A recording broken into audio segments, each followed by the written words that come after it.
এক সাহাবীকে জিজ্ঞেস করছে, আপনি বলেন তো নবী কেমন? উনি বলছে কাসিমুল ওয়াজহ। এক শব্দ কইছে, মানে হলো তিনি ছিলেন এমন যার প্রতিটা অঙ্গ, চোখ, নাক, কান, হাত, আঙ্গুল, ঠোঁট, প্রতিটা অঙ্গ যদি আলাদা আলাদা দেখি তাইলে সবচেয়ে সুন্দর, সারা অঙ্গ যদি একসাথে দেখি তাইলেও সবচেয়ে সুন্দর। তিনি এমন। আরেকজনকে বলছে আমনে কোন, আরেক সাহাবী আমনে কোন তো নবী কেমন?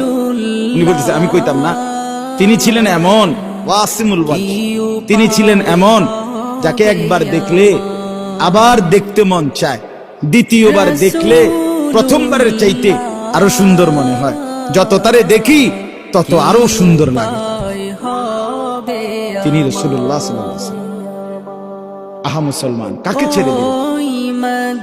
কার সুন্নাত ছেড়ে দিলাম?